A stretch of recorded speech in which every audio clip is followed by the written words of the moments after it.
Good afternoon, everybody. My name is David McGee, and I'm the Managing Director here at Irish Times Training and your host for today. In the latest in our Power Hour series, we'll delve into the ever-evolving world of digital. And as a leader in any type of organization, we're always looking at ways to differentiate, enhance value to our customers, and drive competitive advantage.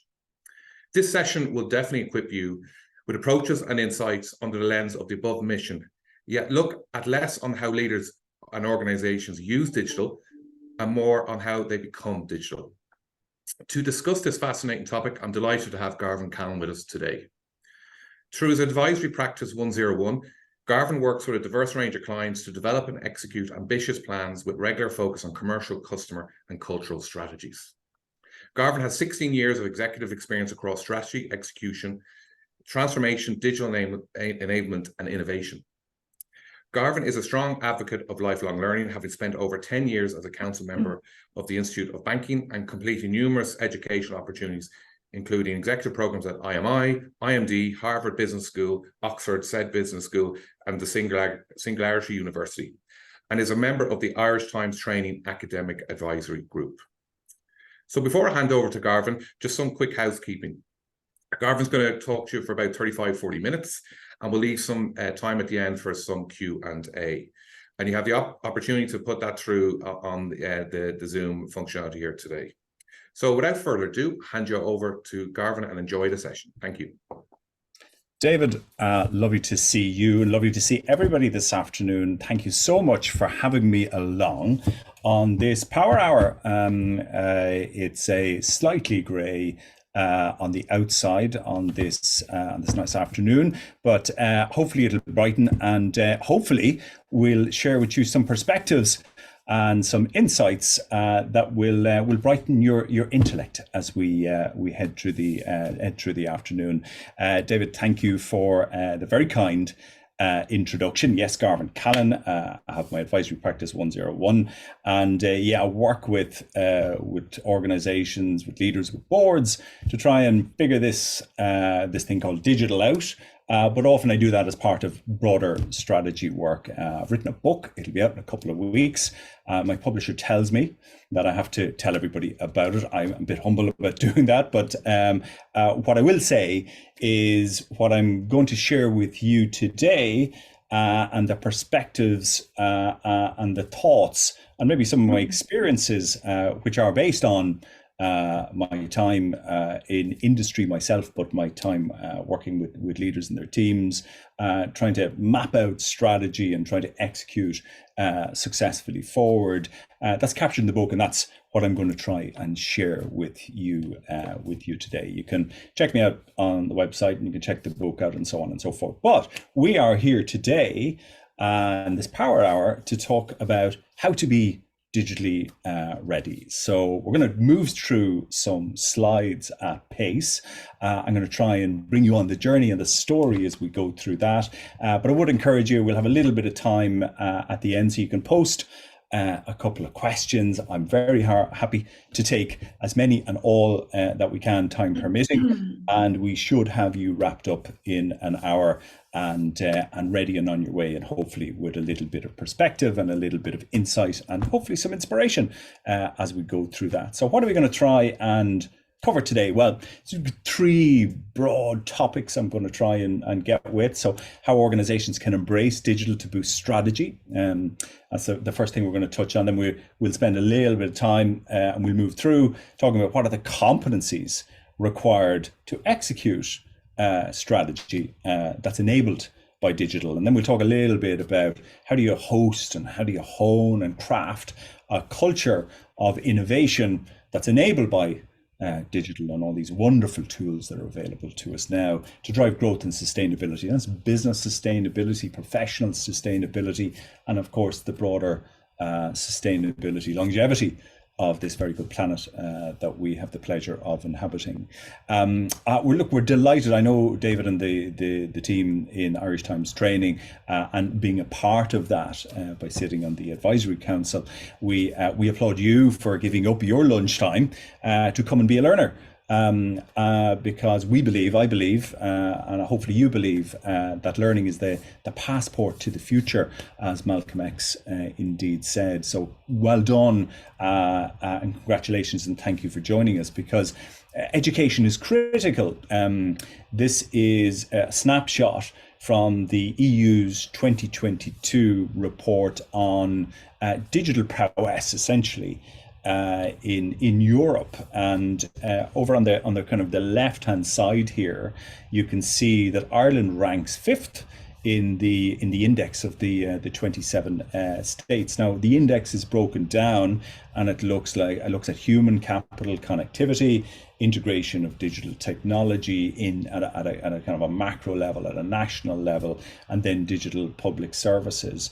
Really interesting. I mean, we don't have time to delve into all these, but very interestingly, Ireland scores third in Europe on human capital, where they look at digital skills, they look at the percentage of female in technology, and they look at various other factors like that. So we're third, really good position to be in, a great place to start. But it's kind of slightly behind where Ireland wants us to be, because in our national plans, our national priorities in the 2021 economic recovery plan, Ireland sets out that we want to be a leader.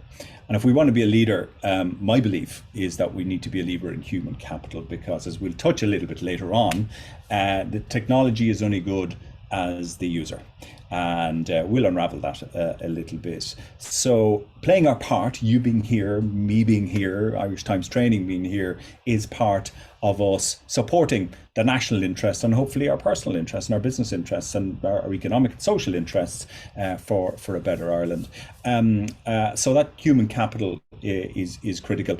Today we score at 70% of the population has basic digital skills. So that equals a 30% shortfall, because we need to think about getting everybody digitally proficient in Ireland. And again, that's part of what we're doing today. The government's target is to get that to 80% by 2030. So a helpful reminder and hopefully encouragement that this the educational journey that we're on today, and I would hope that every day, is part of for self, part for business, social, but also for the national good and for the Irish good.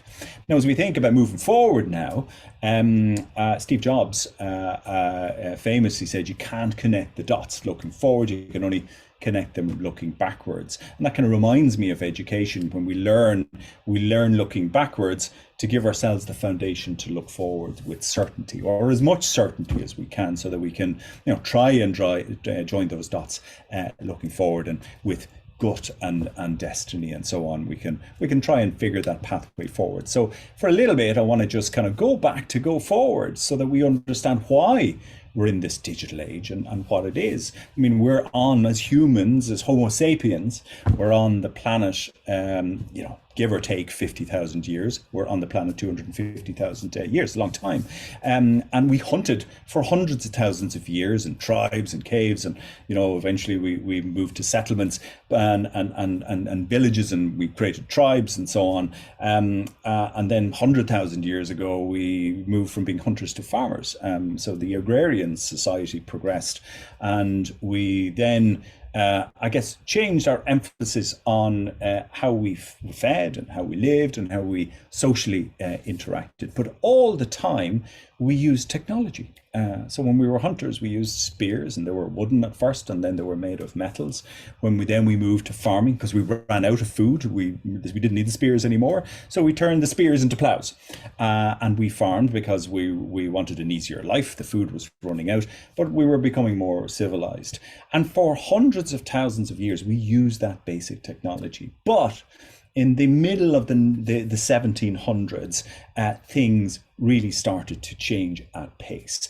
Industry 1 was about the harnessing of steam and moving into the kind of the mechanization age. Industry 2 in the later 1800s is when we grasped and started to harness electricity and transition it from its purest form into a controlled form, and that boosted us into the age of productionization. And we think about the Henry Fords and the Model Ts, and we think of mass industry and so on.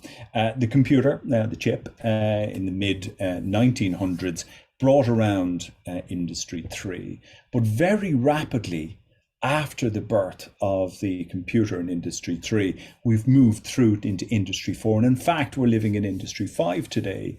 And what's happening in here is exponential growth. So for hundreds of thousands of years, we used basic technology. But in a very short period of time, actually less than 100 years, much less, we have harnessed the chip, we have harnessed the computer, and it's exploding around us, and it's creating this exponential force, the move from computerization to networkization to holisticization. And we this is what is kind of what we think about the drivers and causes of the digital age as we know it today.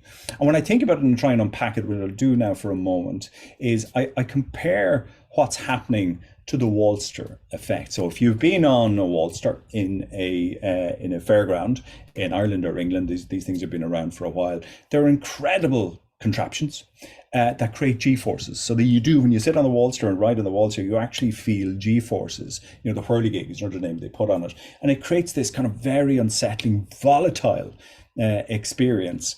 And that's because of a number of factors or a number of things that come together. Of course, it's about power and it's about pace, but it's actually really about combination. So let me try and unpack those things for a couple of moments. When the chip was formed, when it was invented in the mid 1900s, as we say, Gordon Moore started to predict. He was the co-founder of Intel, and things called Moore's law. He started to predict that the power of the chip would double every 2 years. It's actually doubled every 18 months. At the same time, he also thought about that the price to produce the chip would halve every 18 months. But let's not look at both factors. Let's just look at the one factor. This doubling is an incredibly important context point for us to understand when we think about digital and being ready for digital. So to put that in a tiny bit of context, if we take 30 linear steps, which is 1 meter, 1 meter, 1 meter, we go 30 meters, it takes 30 seconds. If we take 30 exponential steps, which essentially means your first step is 1 meter, your second step is 2 meters, your third step is 4 meters, it's 8, it goes to 16, 32, 64. After 30 steps, you will have gone 1 billion meters. And this kind of shows us sometimes, or often, when we're trying to think about this idea of exponential growth, because technology as we coin it today, which is based on the chip and the computer, has grown since the 1950s and 60s at this exponential rate. The power is doubling every year. And 1 billion, and why I have a picture of the Earth here, is you can go around the Earth 26 times. That'll take you about 1 billion meters versus 30 meters. So that quantum, that kind of difference in scale is quite incredible, but very important for us to remember. A second thing that's very important to remember, it's the last step that's the most recent one to us, and it's the one we feel the force and the impact of. So my friend, Aidan McCullen's written a book, Undisruptable, and Aidan, this is one of Aidan's slides. I borrow it, and he's quite cool with that because it's a good story that we share. And this is to bring to life the last step factor, which is if we were to drop water into Wembley Stadium, so that's Wembley Stadium. I should have actually taken one of the World Cup stadiums, the rugby, but anyway, we have Wembley Stadium. And if we put 1 drop of water per minute into Wembley Stadium, it would take 49 minutes for Wembley Stadium to fill. And for all 80,000 fans to, well, we hope this wouldn't happen, but the entire fan base would be submerged in water. Really interesting. This just kind of brings this point of the last step to life. After 45 minutes of 1 drip of water per minute, the water would just about reach the front row seats. So that means you'll see the little icon up the top as you are here. If you're up in the very back row, You might see people dropping water and kind of dropping 2 drops and dropping 4 drops and dropping 8 drops and so on and so forth. After 45 minutes, you'd still be looking down and you'd still be saying, yeah, that's, okay, there's some water up now to the front row for this line of seats. That's at 45 minutes at the front row seats. At 49 minutes, the entire stadium would be submerged. That gives you 4 minutes to get out or you know what. So that's the last step factor. So there's exponential growth, but we're experiencing this last step factor because the last step of 1 billion meters is 500 million meters. And we're experiencing that force coming along now. And that's what's kind of, in many ways, catching us like deer in headlights. Now, I want to bring it one step further, if that's okay. This is the Wright brothers, and they, of course, are noted to have first man-made flight. And this is a really interesting factor because they accumulated and brought together and designed the plane by amalgamating and combining a number of different technologies, using them together to get an exponential result, which was to take us off land and put us into the air safely so that we can travel. So they used the engine. Rudolf Diesel invented it. They used aerodynamics, which was invented and studied by lots of many others. In fact, Orville Wright wrote the Smithsonian Library in New York and asked for all 200 and something volumes of history on the survey of aerodynamics. But it wasn't just the engine, and it wasn't just aerodynamics. It was material engineering. It was the harnessing of electricity, and so on and so forth. The point is, these pioneers amalgamated multiple numbers of technologies. And if you think about the pace at which technology is growing, if we think about the last step factor, the impact of that, and the accumulation of technologies to create groundbreaking feats, that helps to give us a little bit of context for why we sometimes feel that we're caught rabbits in the headlight. Hopefully, we don't feel like a mug as we're doing that. But I guess that's why we're trying to unpack what's going on around us. Now, let's try and just talk a little bit more about how these modern pioneers are using technologies to create these kind of groundbreaking results, as indeed the Wright brothers did.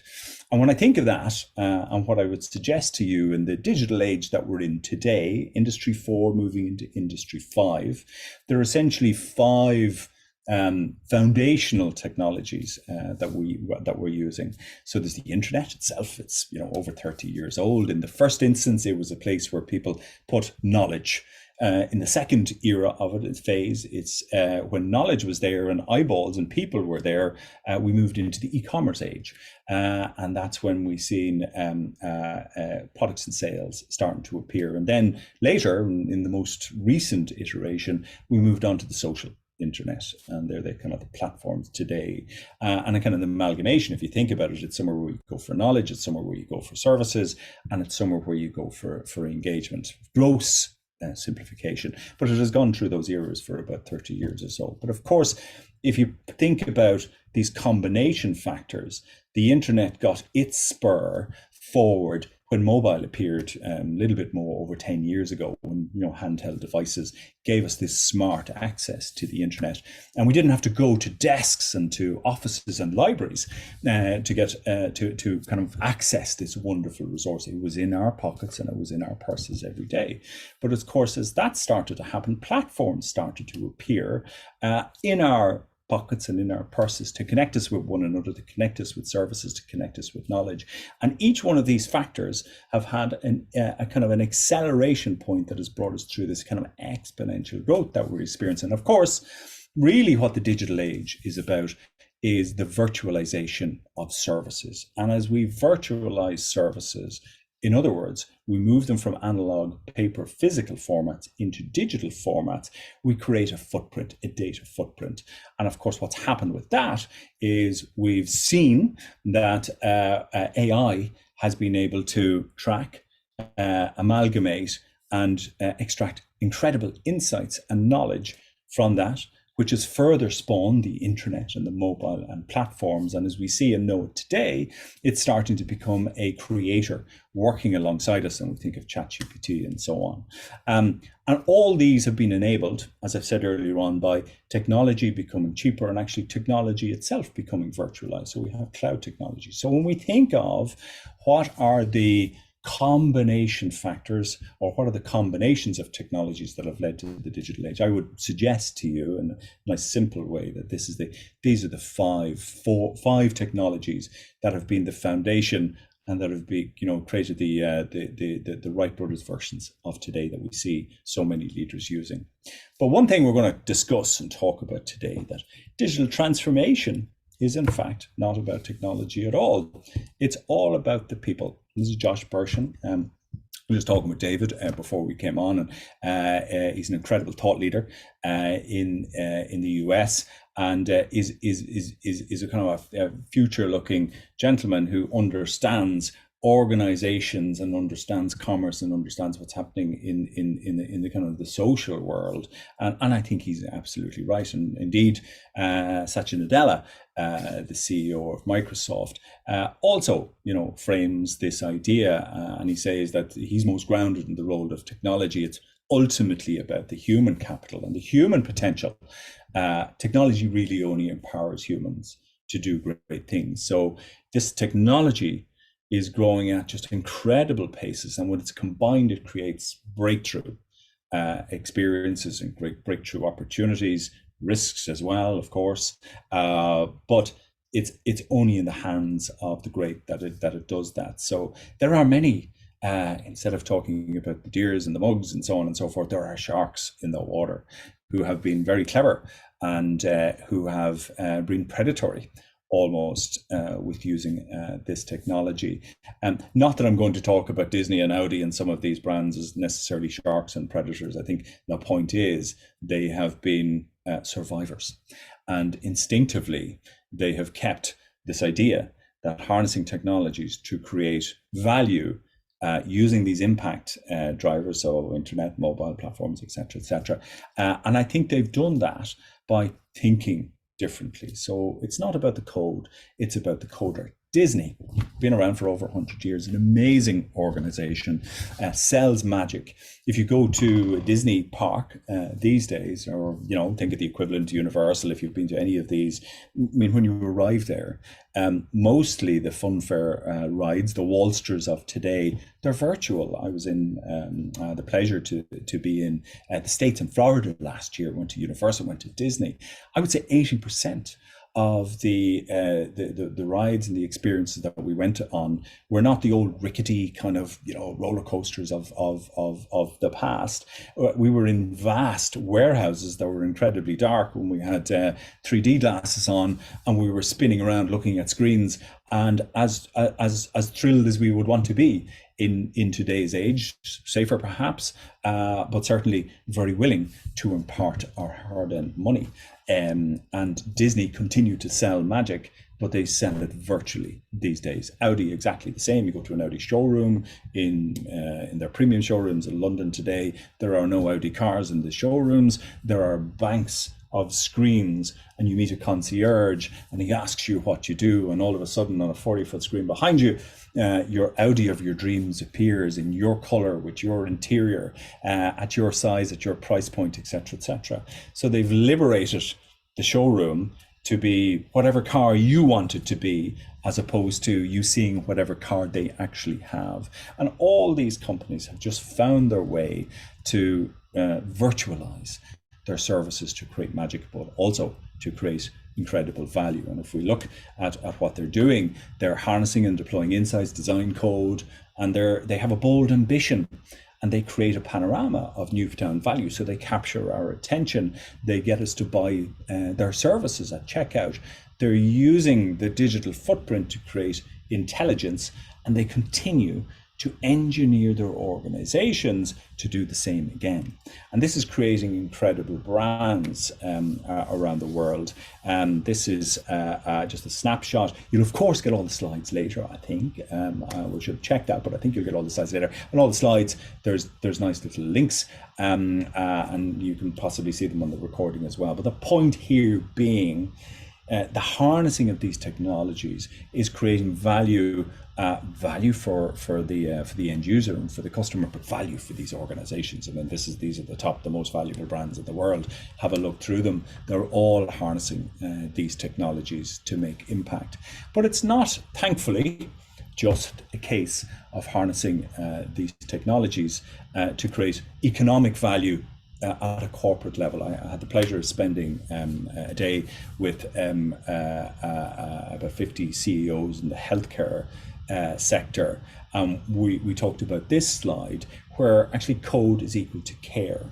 And I think what's happening in the health sector is incredible around how leaders are harnessing these technologies, combining them in an exponential force to create virtual care, digital records, wearables, and monitoring. I mean, they're just, creating a newfound way to enhance patient care, but also to improve the efficiency of their organizations in delivering that care, and very importantly, the accessibility. And in here is probably a pointer back to the slide I mentioned a little bit earlier on. I'll flick back to it. This is, I think, the difference between Industry 4 and Industry 5. Not a lot of people talk about Industry 5 actually, but Industry 4 was about the combining all these technologies, which they technically called cyber physical systems. So it's just combining technologies.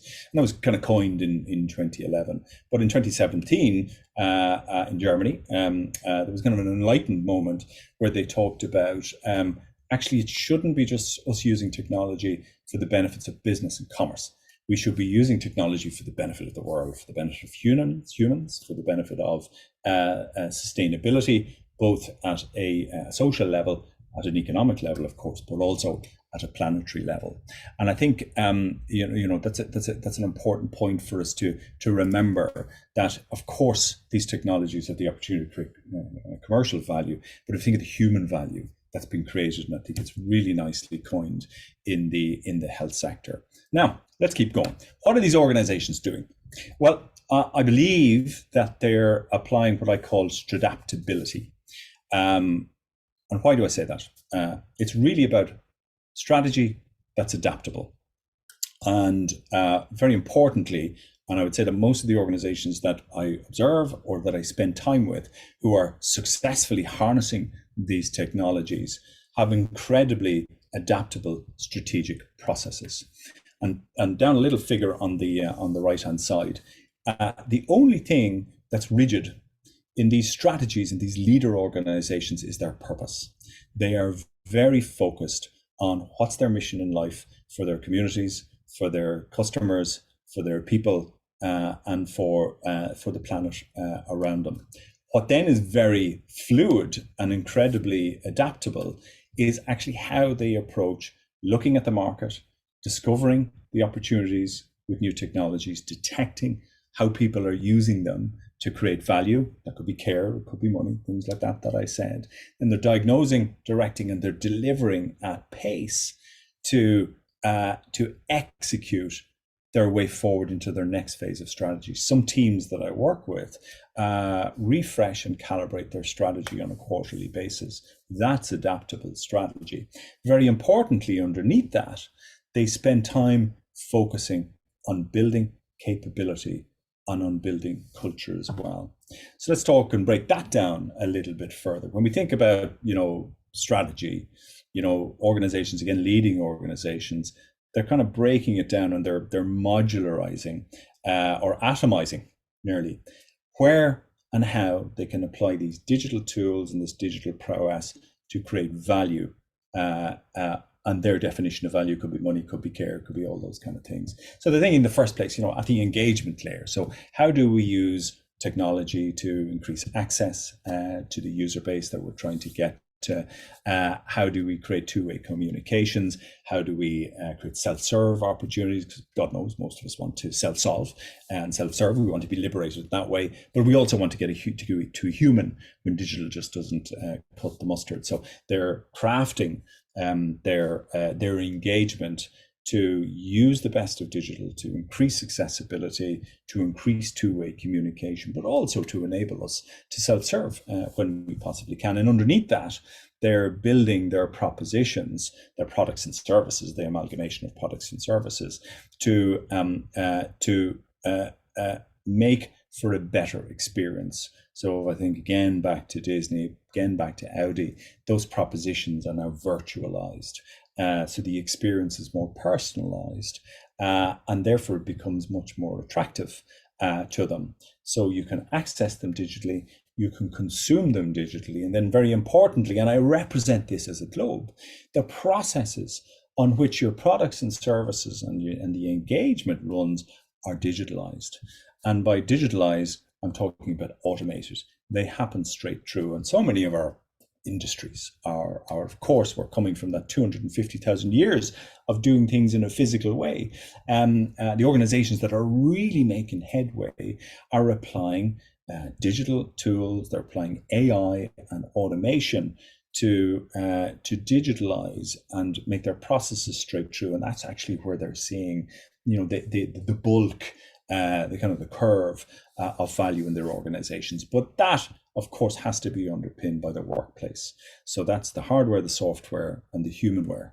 If you think about it that way, the people and the skills, and we'll revisit that. And of course, that all sits on the capability of technology and operations. But of course, more and more, what's happening is digital leaders are extending themselves into the marketplace and are open to partnering, to venturing, or building platforms through which they can engage and which they can intertwine and open the breadth of market they can get access to, but also open up the breadth of partners that they can work with. And that's kind of what we call ecosystem, but that's embracing and engaging a bigger market and a bigger set of support services.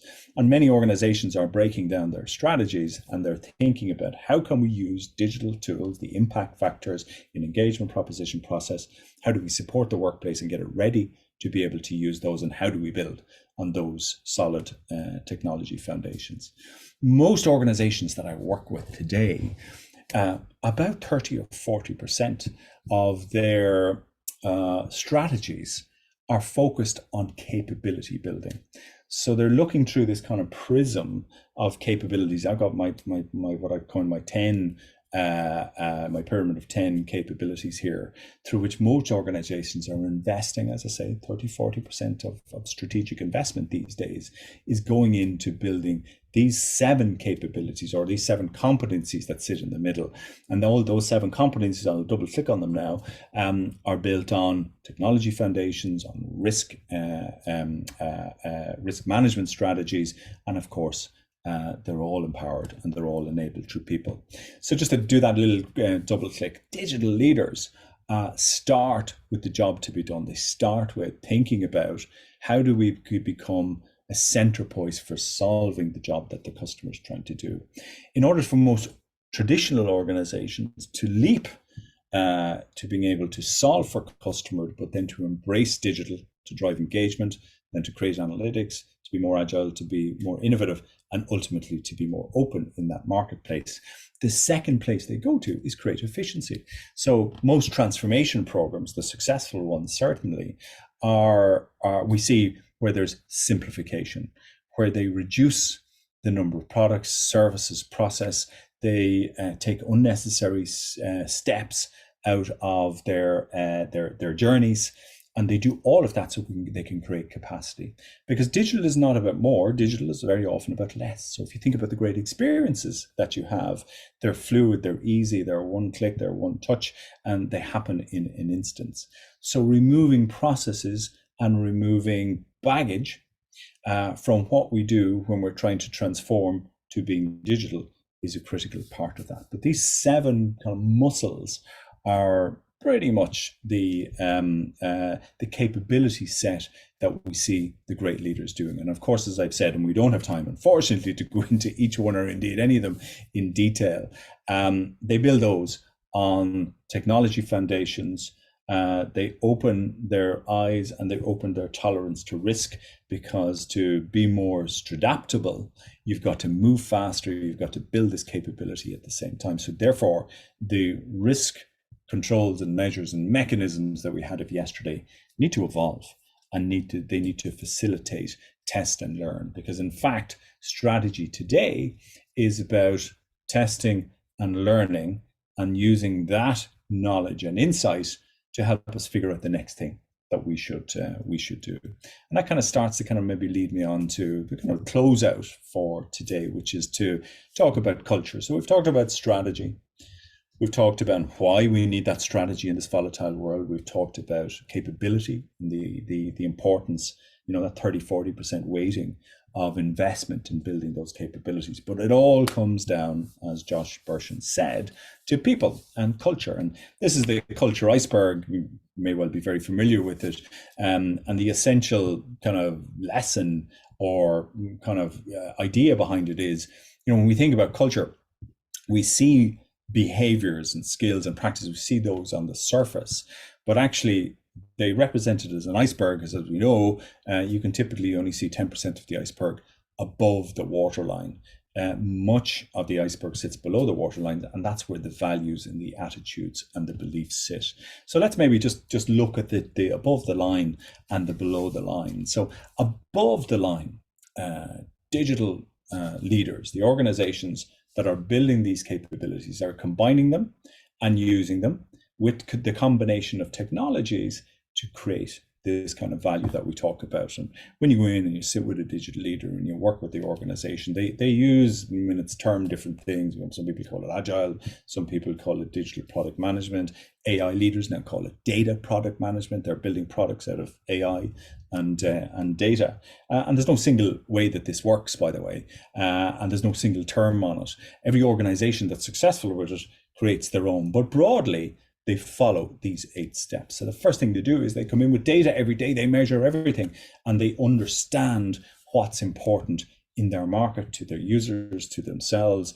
And when they bring that data, they bring it every day, so it's perpetual. They use that data then to frame, what are we trying to solve for the customer? What do we need to solve for ourselves as an organization? And they use this kind of cycle of data, insight, questionable, rationale, benefit, action. So it's not just about the data, it's about decisioning with the data and framing what you're trying to solve. And then they ruthlessly prioritize, because when you get lots of data and you ask that question, you get lots of things that you could potentially solve. So it's about being really clear on what's important to solve that will create value, care, money, those kind of things, as I said, to the end user, but also to the stakeholders around them that want to go on that journey of delivering that value. And then they visualize. This visualization is critical. So they prototype, they sketch. That's when you go into innovation functions and you see all the funky stuff on the wall. That's merely the translation of ideas into pictures, because a picture paints 1,000 words. It's the simplest stuff in the world. So they clarify ideas by sketching them out, by drawing them up. They organize information, and then they visualize outcomes. Like sports, like one of the things, you talk to any sports person, they see the shot, or they see the move, they see the tackle, they see the score, the try, seeing as we're in rugby season, etc., etc., etc. And they calculate what's required to deliver that outcome. So they work from right to left when they think. They work from the future back in terms of their planning. And then they develop in code. So they prototype in code, and they get that code ready to push to deployment. So DevOps and so on, these kind of ways of using code to publish and get into production in the matter of minutes in some organizations, but certainly in days and weeks in most of them as well. But very importantly, they're not proprietary around this. They collaborate in their organization, but with customers, with stakeholders in their community. They do a guerrilla test, and they make sure that what they're producing tests and tests well. And then as they do that, they help their organization adopt and embrace what they're bringing to market. And very importantly, they all have this mindset of learning before they leave. So that's the kind of the skills and the behaviors that you see above the waterline. We're nearly there, just another slide or two before we wrap, because I want to now just touch in on what we see below the waterline. And this I encompass in the kind of the 9 core strains of digital DNA. So DNA you can't see, it's on the inside, it's microscopic, but actually when it combines, it creates us as humans, it creates all physical beings, and it enables us. So, you know, what's the value structure? What are the belief systems that sit under these digital leaders? Well, they design for digital. So they have 720 digital, 720 degrees. So earlier I showed you a 360 model, and that 360 model is about when you look on the outside. But actually they apply digital 720, they apply it on the inside. They enable their organization to enable the market.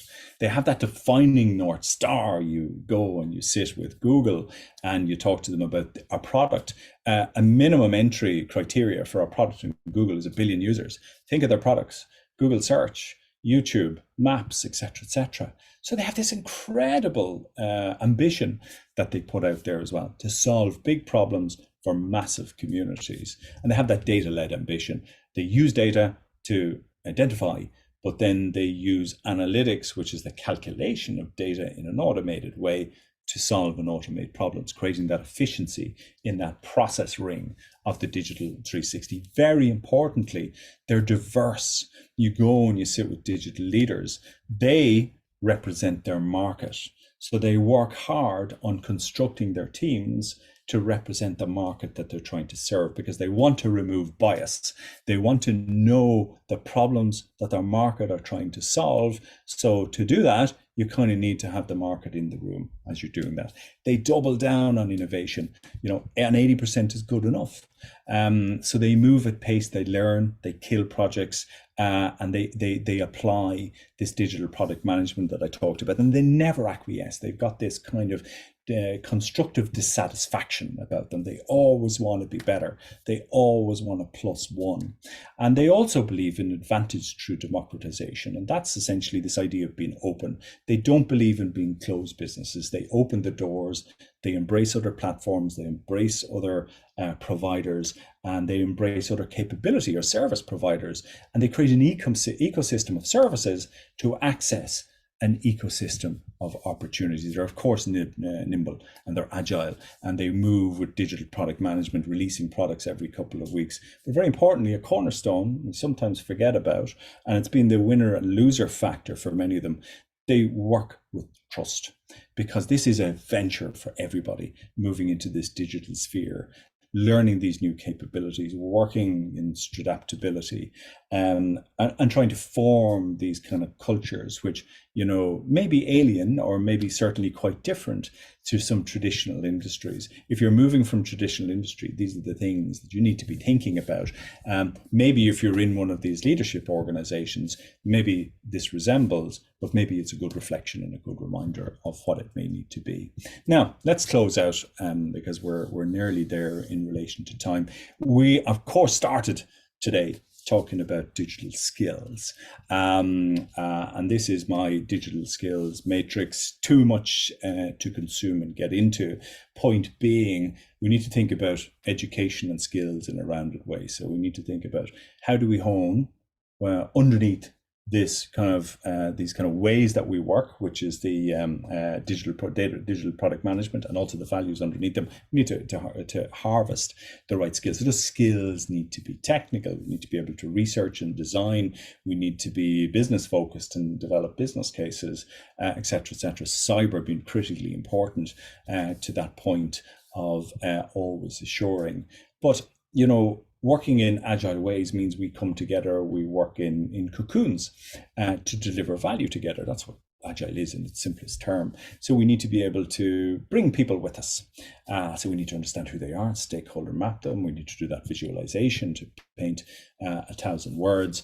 We need to know how to actually technically lead agile practices like Scrum and Kanban, and they're, you know, on last count, touching 100 different almost methodologies that you can apply in the digital world or in the agile world. But negotiation and influencing is critical because we're trying to change so fast in this volatile world around us, and we need to be inclusive and ethical just in those points. So we need to have technical skills, but also relational skills, aptitudinal skills. So we need to think about, how we question, how we reason, how we prioritize, because the complexity requires simplicity. And of course, attitudinal is critical. And many of those were covered in the below waterline of the iceberg in the digital values, but persistence, resilience, adaptability, as well as constructive dissatisfaction. You may not think of those as skills, but that's how we need to think about building the competencies in our organizations so that we map back to our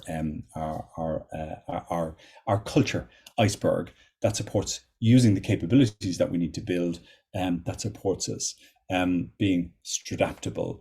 And being stradaptable enables us to move fast in a world that's always moving faster. And let's close off with education again. And I think at the start I had maybe touched on this, that as Malcolm X said, education is the passport for the future. Learning is absolutely critical, and spending time just deconstructing and decomposing and thinking about the models through which we can simplify or atomize what's going on helps us break the elephant down and kind of nibble on it and get through it and move forward, most importantly, because tomorrow belongs for those who prepare for it today. So I wholeheartedly believe that, formal, informal, non-formal, all these different types of educations, they're critical, as indeed in an organizational sense is rotation, immersive rotation, as we call it.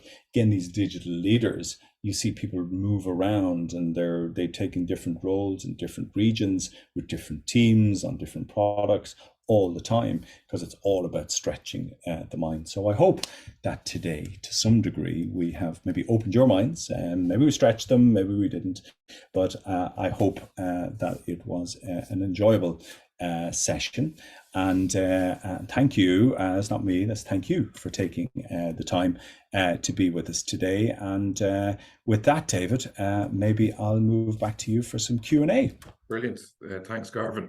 And I think one of your first slides was around the waltzer and talking about a lot of information and G-forces and the amount of the pace of change. And I think, look, we've covered a lot in 45 minutes, and again, you're only tip of the iceberg of what you can cover. And I think one of the things that struck me when you're talking about the product management slide, and you talk about under the hood, and I think it's like, you look under the hood, look at an engine, there's lots of moving parts, there's lots of interdependencies. I think the big thing is the fuel that gets you moving is the people. So I think, the people is the big piece. And so for me, just to kick off just a conversation and a question for you. So you alluded to earlier about the government's framework and strategy around being a digital leader, and you're saying 70% of the population have basic skills. No doubt that 70 will enhance their skills over time, and then we'll get to the 80 to the 100%, right? But one of the things around it, and that reinforces the focus around getting our people equipped and armed with the digital literacy. And then when you further reinforce that, I've seen articles around successful digital transformations, and McKinsey talked about 10 factors. 7 of those were people related, 3 were technology related. So again, it just reinforces. But can I ask you, how would you address potential resistance or pushback? And again, these are from stakeholders, from people within a business around digital transformation. Yeah.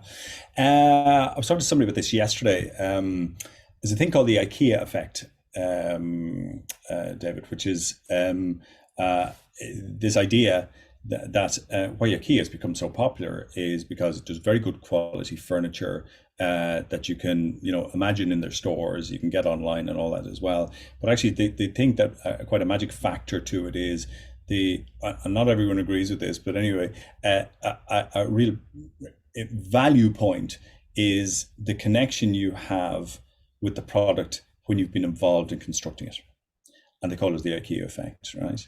And I think it's very important and critical in transformational, because look, strategy today and transformation, they call it all these different things, but just strategy is transformational because we're virtualizing everything.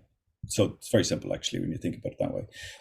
But that necessitates the whole organization to go on the journey. So this idea of adaptability is, again, why culture was one of the bars I had down on it, is this idea that everybody needs to go on the journey, because it's such a, big jump, that if, it's the weakest link factor, right? Yeah. And then the key effect is really, I would pronounce it very strongly, to make sure, to think about how do you involve the organization in the strategic journey and the transformation journey. So understanding what's happening in the world. That's why I spent a little bit of time today just to kind of trying to unpack the impact forces. Understanding that's really important, because that allows us to digest the necessity for change. So digesting the necessity for change is absolutely critical before you'll actually go on the change journey, and then being able to unpack it and say, well, actually, what are we trying to do? Is it engagement? Is it process? Is it proposition? So breaking things down for people, and then helping people with the likes of digital product management be involved in actually defining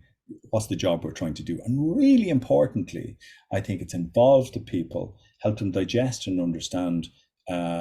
So open that kind of communicate that discussion in the organization.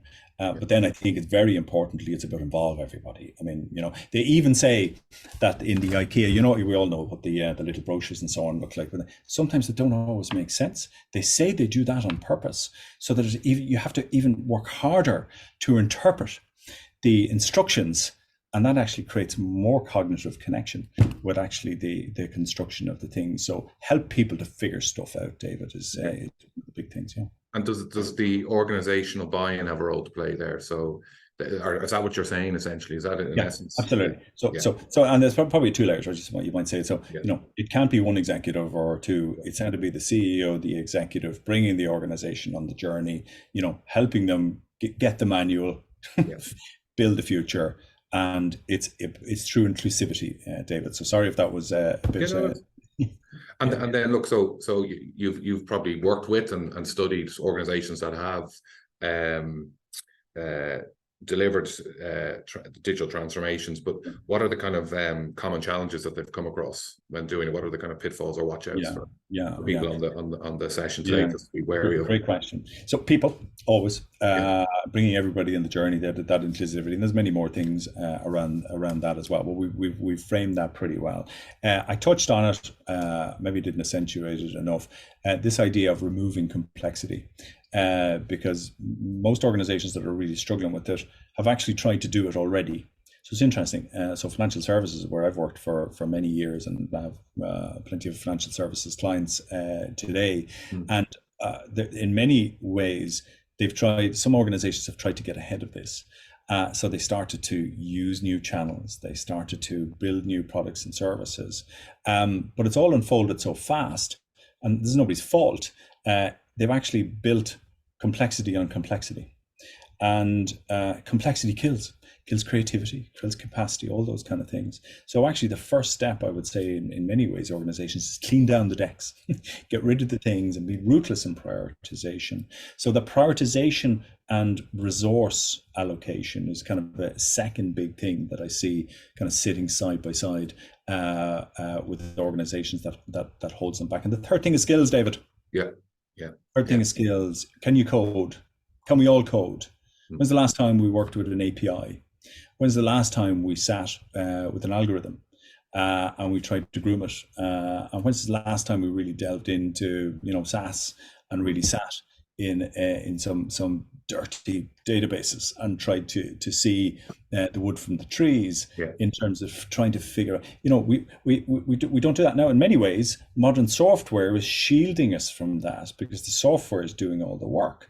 But it's a bit like, we all have calculators today, and we have much more powerful calculators in our pockets and our devices every day. But our kids, we still learn math. And we still learn it from the ground up. So because we're in the digital age, I would encourage us all to think about, learning the digital skills from the ground up. So the first thing you need to do is motivation. So that's connecting everybody. The second thing is your capacity. And then the third thing is capability. So if you think about those three, they're the kind of the factors, I would say.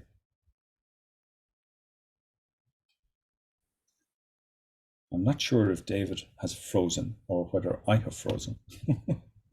Claire, I'm not sure if you're there as well. I'm here. Yeah, I think it's There David. you I are. think there are certain gremlins happening There's gremlins in the in the system. background in the That's system. okay. That's Um, okay. and Is there any just really questions on the? Yeah.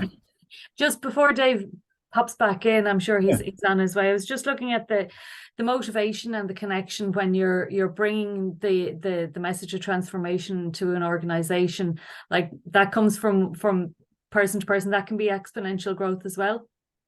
Correct. When as in, when we build motivation and it kind of multiplies through. Yeah, absolutely. It's the gremlin factor, right? Pour Yeah. water on the gremlins and so on. But but that has to be a curated thing. One of probably the most impactful things I see organizations doing, Claire, is, and hi David, we kept going, if that's Gremlins okay. are at me here. Yeah, the gremlins are in, right? We're back to the gremlins. But that idea of opening the doors and getting outside, I think, is critically important. One of my own experiences, and David mentioned, lots of the places that I went for my own education. I traveled a lot. 20 years ago when I started working in digital, I started to travel. I started to go to different regions. I started to go to different organizations in different sectors. I was in financial services, but I spent time in tech companies. I spent time in medical companies because I wanted to get inside and see what was going on. I wanted to see how they thought, and I wanted to see how they act. And there's fantastic organizations that help with that. IRDG, for instance, a great organization in Ireland that helps with stuff. But all the consultancies, they all help with this stuff now. But it won't happen unless you make it happen.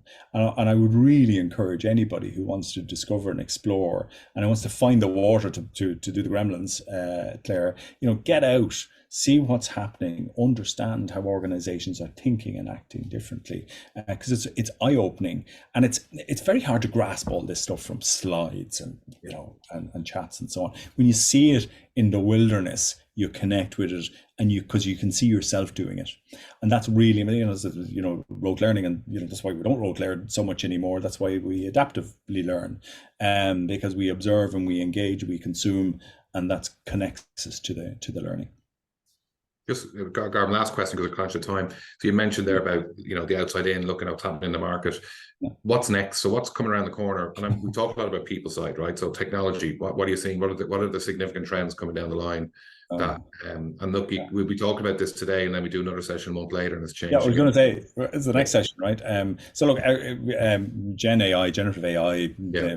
ChatGPT, that's on everybody's thing, and lots of people trying to figure that out. Now that's gone through its phases. I think it was quite magical for a little while there, and then it became quite disturbing for a little while there. And I think organizations are now getting there, and people are getting their heads around.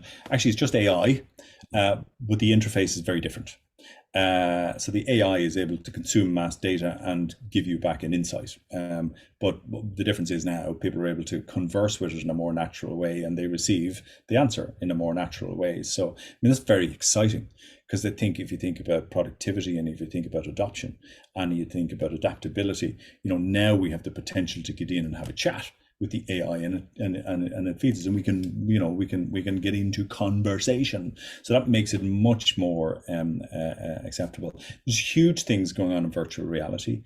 I'm really excited about where that's going to go. We see stuff from Meta and the Ray-Bans. I don't know if you picked that up during the week, but they're the virtual glasses. I think that whole idea of we've had devices in our hands, but I think devices are going to become much more intimate to us with glasses and sensors. So I think that's an incredible area. Again, medical application is huge. Web3 is really interesting, but there's this whole concept of decentralization and this whole idea that there's too much power in the platforms and there's too much power in the internet, and we kind of need to break that. So I think the whole concept of decentralization is going to be huge. And if I was putting my money somewhere, if you were kind of to frame it that way, it's on green tech. It's the biggest problem we have to solve, and technology potentially is going to provide the biggest solution. So I definitely think AI is just the thing to watch, right? Digital's done. I've used that for a couple of years, and people go, what? But digital is kind of done. We're now moving into the intelligence age. But I think there's a sensory age, and I think there's a sustainable age to kind of wrap around that. All under Industry 6.0. Absolutely. Look, Garvan, really appreciate the time you've taken to kind of equip people who are trying to get a better grip on the value of digital. I think the assumptions, maybe a lot of people think it's technology driven, but I think today we've built a picture of the pace of digital, where it's moving to, the forces around it, but also the role that people play in the human capital side of things. And the exciting times ahead that there are for business to leverage it for driving value, be it economically, socially, etc. Look, yeah, I think we could debate this topic and talk about this topic for hours, but I think you've given us a great snapshot of where it is at the moment and where it's going. So again, thank you very much for your time, and I really appreciate it. And just before we go, folks, talking about the world of digital, we're delighted here in Irish Times Training to announce a new podcast around the changing world of work. And this is a new podcast series that we've developed with some of the world's best business minds. And so there are 3 episodes uploaded so far. So you'll hear from Dave Ulrich, who will talk about, he's a godfather of HR, so talk all things HR and leadership and L&D. We've also got a lady called Deborah Rowland, who will talk about the world of change and change management, but from very much a personal perspective. And finally, we have a renowned thought leader in strategy and innovation in Kyan Krippendorf, who's based in the States. So he will go through those areas. So look, they're 30 to 40 minutes podcasts. So if you get a chance, do download them on your commute home, or if you get a few minutes just to relax and listen to them. There's some really interesting stories behind it. So again, there'll be more to come. So watch out for more to be added to these series. So again, appreciate you taking the time to join us today, and to thank Garvan for his insightful words of wisdom around the world of digital. Okay, thank you very much, and take care.